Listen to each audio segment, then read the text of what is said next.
Assalamualaikum warahmatullahi wabarakatuh. Kembali lagi dengan saya Muhammad Dakwah. Di sini saya akan membahas tentang modul selanjutnya, yakni setelah video sebelumnya membahas tentang grouping atau perubahan pada Java, dan sebelumnya lagi tentang masalah kondisi. Dan kali ini kita akan membahas tentang modul selanjutnya yang berjudul array. Nah, apa sih itu array? Jika kalian penasaran, tetap tengok video ini ya.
Jadi, sama seperti modul-modul sebelumnya, setiap modul memiliki sebuah tugas pendahuluan, di mana tugas pendahuluan bagi kalian para praktikan, kalian wajib mengumpulkan pada Google Classroom. Dan bagi itu mungkin kalian bisa caranya pada sosial media. Oke, selanjutnya ada tujuan, di mana tujuan setiap modul itu berbeda-beda. Karena dengan adanya tujuan ini, diharapkan setelah melewati modul saat ini, praktikan mampu dan paham tentang modul yang telah dibahas. Jadi tujuannya apa sih? Jadi tujuan pertama adalah mendeklarasikan dan membuat array. Jadi praktikan itu mampu mendeklarasikan dan membuat sebuah array. Yang kedua, praktikan mampu mengakses elemen-elemen array. Yang ketiga, praktikan menentukan jumlah elemen dalam sebuah array. Ini praktikan dapat menentukan jumlah elemen dalam sebuah array. Yang terakhir atau yang keempat, itu praktikan mampu mendeklarasikan dan membuat array multidimensi. Jadi kita lanjut saja ke bagian teori. Yang pertama, itu ada pengenalan array. Apa sih itu array? Bagaimana sih? Nah, jadi dalam mendeklarasikan variabel, kan kita tuh sering banget ya menggunakan tipe data yang sama. Namun, dengan nama variabel atau identify yang berbeda-beda. Sebagai contoh, kita memiliki tiga variabel dengan tipe data integer dengan identify yang berbeda tiap variabelnya. Nah, contohnya ini kan kita semisal pada codingan kalian memiliki tipe data yang sama, namun variabelnya itu berbeda dengan nilai yang berbeda pula. Misal ini integer angka 1, 2, angka 3. Nah, nilainya itu adalah angka 1 10, angka 2 20, angka 3 30. Nah, tahu nggak sih? Ternyata ini itu kurang efektif gitu dalam sebuah pemrograman. Nah, kita lanjutkan dulu kenapa kok kurang efektif. Jadi, pada contoh di atas, kode tersebut kurang efektif. Benar kan? Karena harus menginisialisasi dan menggunakan tipe data menggunakan tiap variabel, padahal dalam Java array. Sebuah array akan menyimpan beberapa item data dengan tipe data yang sama di dalam sebuah blok memori yang berdekatan yang kemudian dibagi menjadi beberapa slot. Dengan kata lain, array dapat kita simpulkan seperti ini. Array ya. Ini adalah array. Definisi array, yakni tempat untuk menyimpan data atau nilai dengan tipe data yang sama dengan panjang penyimpanan yang telah ditentukan. Kita lanjutkan terlebih dahulu, yakni ada pendeklarasian array. Nah, array itu harus dideklarasikan seperti layaknya semestinya sebuah variabel. Apabila kalian ingin mendeklarasikan sebuah array, maka harus membuat list dari tipe datanya yang diikuti oleh tanda kurung siku buka dan kurung siku tutup, lalu diikuti oleh nama identifier. Nah, contohnya adalah seperti ini.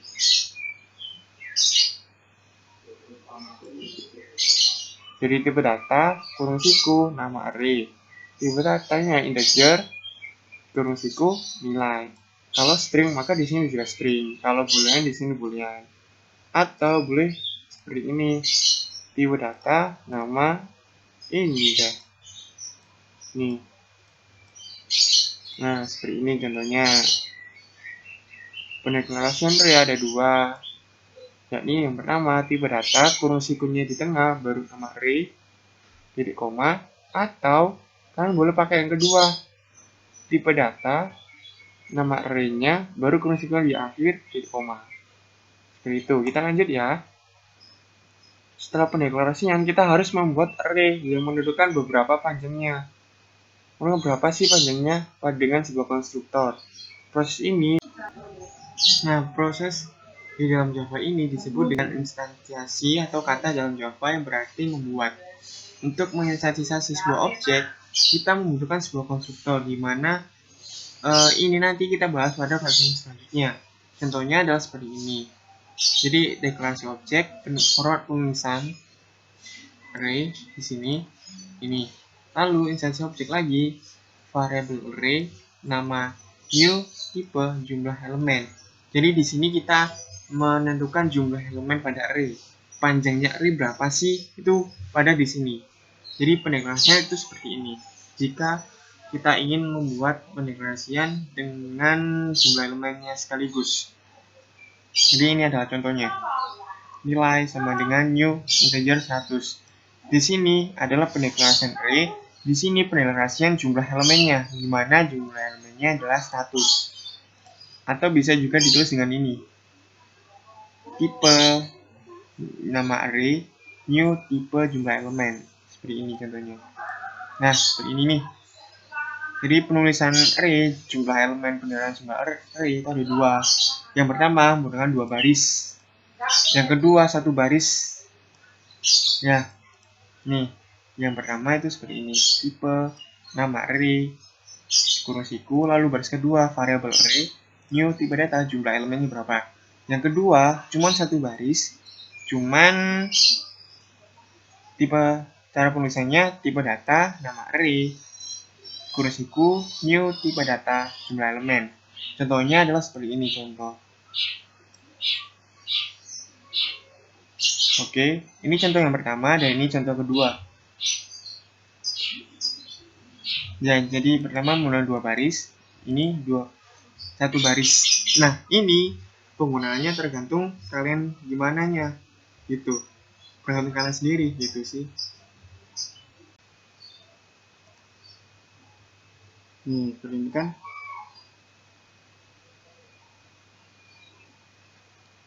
Jadi kalian bisa menuliskan array seperti ini, dan ini, atau seperti ini. Sama-sama pendeklarasian array-nya, dimana ini maksimal yang disimpan adalah 100, dan ini adalah maksimal data yang disimpan adalah 100 juga. Lain halnya jika di sini 50, maka di sini nanti maksimal data yang disimpan adalah 50, bukan 100.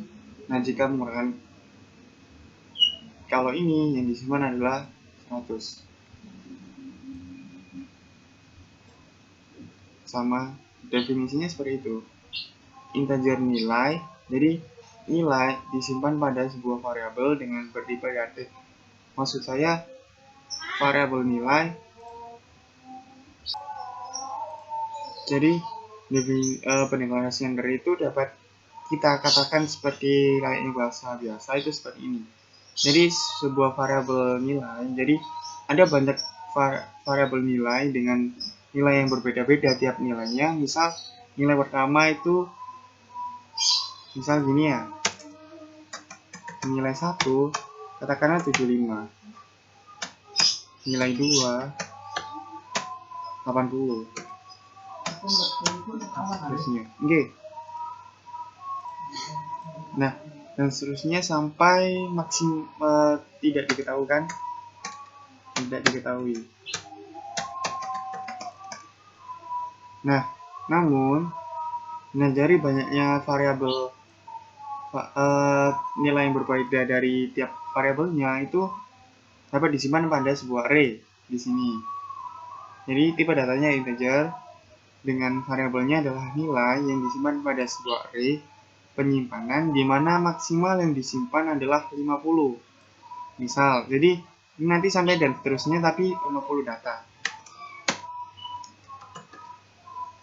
Nah, jika di sini kita cantumkan 100, maka di sini maksimal juga 100 data. Maksimal. Nah, seperti itu penjelasan dari pendeklarasian array. Kita lanjutkan.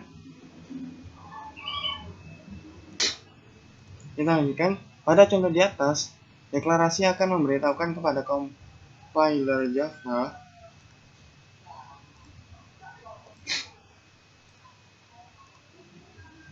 bahwa identifier adjust akan digunakan sebagai nama array yang berisi data-data integer, dan kemudian untuk membuat atau menginstansiasi sebuah array baru yang terdiri dari 100 elemen. Selain menggunakan sebuah keyboard baru untuk menginstansiasi array, juga dapat secara otomatis mendeklarasikan array, membangun, kemudian memberitahukan sebuah nilai atau value. Sebagai contoh adalah di sini. Membuat sebuah array yang berisi variabel boolean pada sebuah identifier. Selanjutnya, array ini terdiri dari 4 elemen yang diinisialisasikan sebagai value atau nilai true, false, true, false. Ini seperti ini. Jadi ini termasuk di mana identifiernya dengan variabelnya itu variabelnya itu adalah result, di mana result ini sebagai nama array dengan tipe datanya adalah integer. Tipe datanya adalah boolean, sedangkan berisi data-data atau berisi nilai yakni true, false, true, false. Jadi dalam artian lain kan ada 4, berarti nanti jika dijabarkan salah satu-satu pada bagian atas yang kurang efektif itu result 1 true, result 2 false, result 1 true, result 4 false, seperti itu. Nah, keempatnya itu langsung dapat dijadikan satu seperti ini. Jadi langsung boolean result dengan array kurung siku sama dengan kurung kurawal nilainya.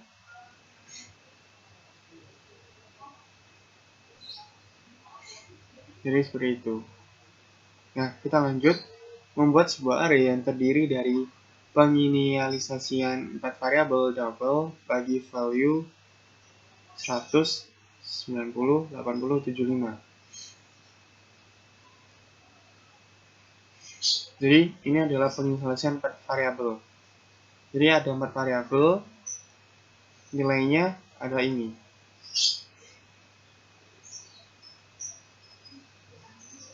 Selanjutnya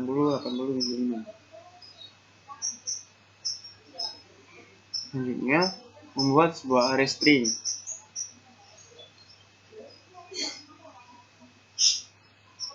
dengan identifier days. Jadi nama arraynya adalah days. array ini tersusun atas 7 elemen. Nah, cara menulisannya sama seperti yang tadi, yakni nama tipe datanya, nama array, baru kurung siku, nilainya. Nah, bedanya kalau string dengan tipe data yang lain, kalau string itu kita tinggal nambahi ini, tanda petik, koma. Nah, di tengah-tengah tanda petik ada nilai stringnya. Seterusnya, seperti itu. Kita lanjut mengakses elemen array. Nah, satu, itu ada pengaksesan langsung. Jadi, data array dapat diakses secara langsung dengan cara berikut. Ini. Jadi, seperti ini, pengdeklarasian langsungnya. Pengaksesan langsung. Di mana baris pertama ini, itu elemen array. Di mana identifier atau nama array-nya adalah angka, bertipe data integer, yang dinilai adalah yang disimpan nilainya adalah 6, 7, 8, 9, 10. Nah, mengaksesnya adalah dengan cara berikut. Sistem out println angka 2. Sebagai contoh,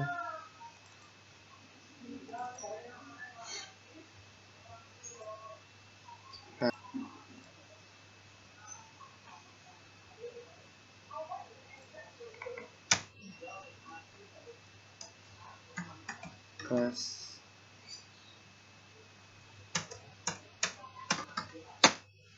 contoh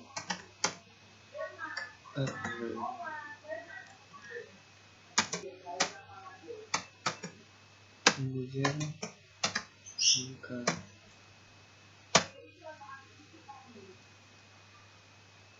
6, 7, 8, 9, 10. Site ini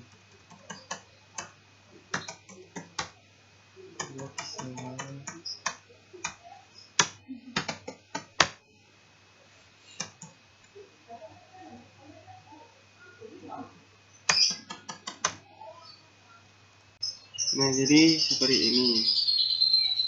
Jika ditampilkan ini tadi pada sebuah LinkedIn akan menjadi seperti ini. Oke. Jadi kalian bisa mendeklarasikan seperti ini dengan menentukan panjang itunya terlebih dahulu, atau juga bisa langsung seperti ini. Misal ini saya menggunakan tipe data integer ya. Kalian boleh menggunakan lain, terserah. Karena tidak harus menggunakan integer selalu gitu.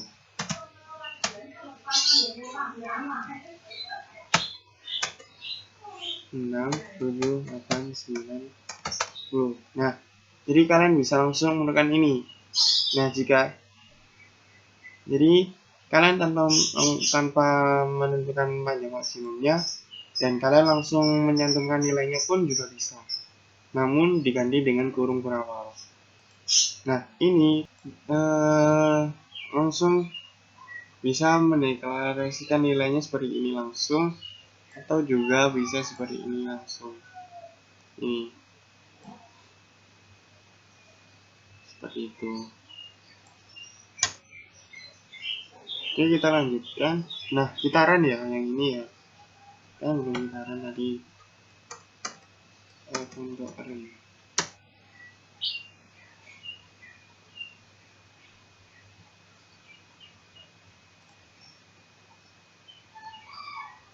Nah, kode di atas akan mengakses data pada variabel angka pada array ke 2. Nah, ini adalah indeks.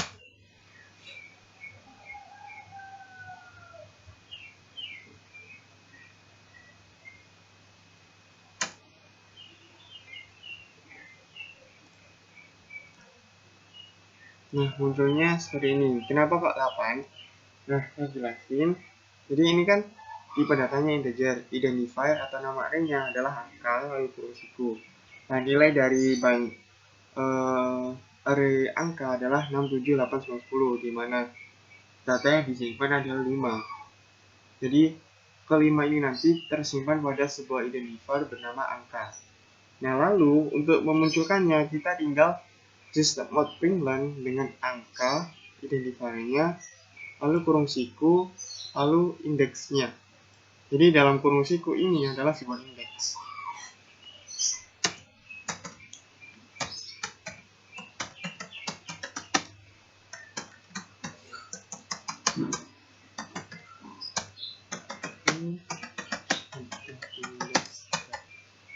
Indeks itu kayak blok-blok gitu loh, blok pengurutan gitu. Nah, ini maksudnya berarti indeks kedua. Nah, cara menghitung indeks bagaimana sih? Nah, cara menghitung indeks itu kita mulai dari awal. Nah, namun dari awal ini kita mulai dari 0, indeks 0. Jadi 6 ini pada indeks ke 0. 7 indeks ke 1. 8 indeks kedua. 9 indeks ketiga, dan 10 indeks terakhir, indeks keempat. Loh, kok bisa sih indeksnya 4 tapi itunya 5? Emang sudah aturan. Jadi array itu indeksnya dimulai selalu dari 0. Nah, kalau kita menghitung manual tetap 1, 2, 3, 4, 5. Namun indeksnya kita mulai dari 0 kalau pada array. Jadi data yang pertama itu masuk pada indeks ke 0. Data kedua indeks ke 1. Data ketiga indeks ke 2. Data keempat indeks ke 3. Data kelima indeks ke 4. Dan seterusnya hingga data yang kalian simpan itu berapa. Semisal ada 10 data. Nah, data ke 10 itu indeksnya yang ke 9. Nah, ini yang ditampilkan adalah indeks kedua, yakni 8. Maka di sini muncul 8, bukan 7. Seperti itu. Kita lanjutkan. Nah, kedua pengaksesannya menggunakan for. Ini seperti berikut. Jadi sama ini identifiernya, di sini itu. Nah, ini bukan for. Ini kan kita contohkan ini terlebih dahulu ya. Di sini aja langsung. Wah, kelas baru aja. Kelas 3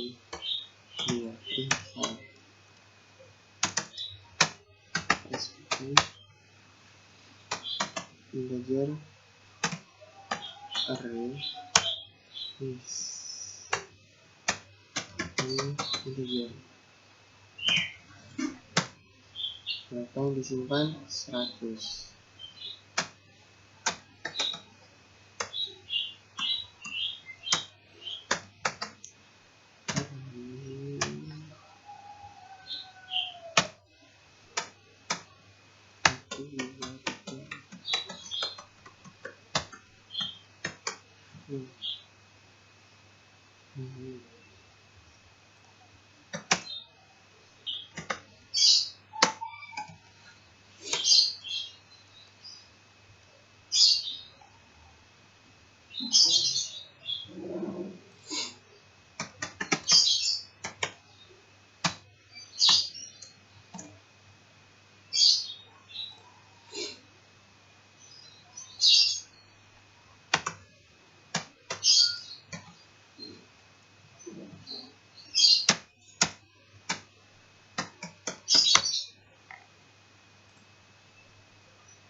Kita tulis saja seperti ini. Oke.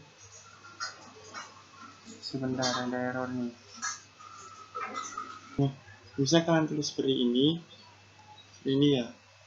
Jadi ini tadi saya revisi menjadi seperti ini. Tulisannya itu hampir sama seperti ini. Nah, jadi jika kalian menggunakan ini, maka kalian harus menggunakan ini tulisannya. Oke.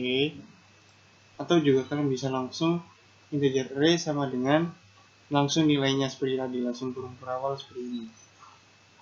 Nah, di sini menggunakan pengaksesan for atau menggunakan perulangan. Caranya itu seperti ini.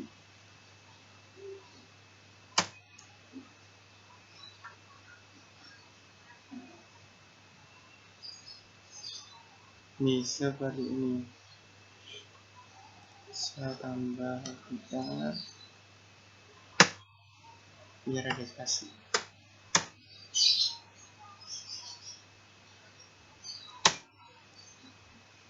Nah, jadi seperti ini munculnya 1, 2, 3, 7, 0, 0, 0, 0. Seperti itu. Nah, caranya gimana? Jadi seperti ini. Ini kan nilainya ya. Ini array-nya. Yang disimpan sampai 100 dengan nilainya datanya ini. Menggunakan perulangan for. Dimulai dari i sama dengan 0. Inisialisasinya dengan i itu kurang dari 20. Jadi i kurang dari 20, jadi yang ditampilkan ntar adalah maksimal 19. I plus plus. Di sini sistem print array i. Jadi yang ditampilkan adalah array i. I di sini adalah indeksnya. Jadi kan di sini i dimulai dari 0, maka i yang pertama jika ini sesuaikan, yang pertama adalah R0, yakni 1. Lanjut melakukan i plus plus. Sekarang i-nya 2. I sekarang adalah 1. Di sini 1. Maka di sini R1. R1-nya 2. Muncul 2 di sini. Sekarang i-nya 2.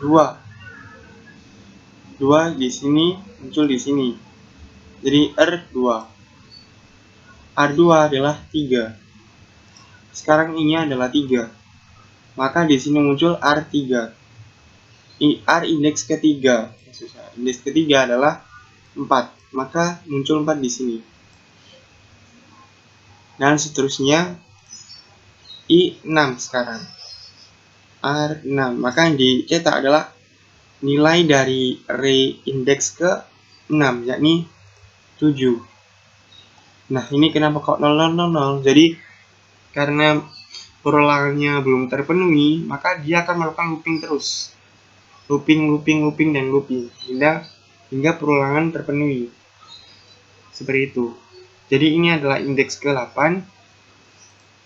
Indeks ke-7 nilainya 0, indeks ke-8 indeksnya 0, 9, 0, 10, 0, 11, 0, 12, 0, 13, 0, 14, 0, 15, 0, 16, 0, 17, 0, 18, 0, indeks ke-19 0. Seperti yang saya bilang tadi, ketika perulangan belum terpenuhi, maka dia akan terus melakukan perulangan dan menampilkan itunya.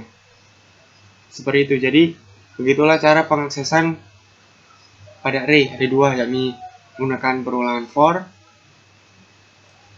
dan menggunakan pengaksesan langsung seperti ini. Paham? Saya harap kalian sudah paham. Nah, contoh programnya adalah ini. Sebentar guys.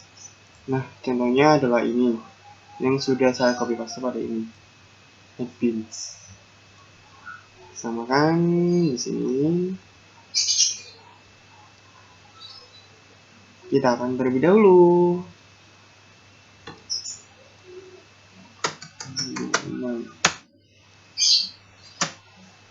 Di sini menggunakan scanner. Oke. Nah, di sini scanner M. Ini scannernya dan di sini import Java tool-nya.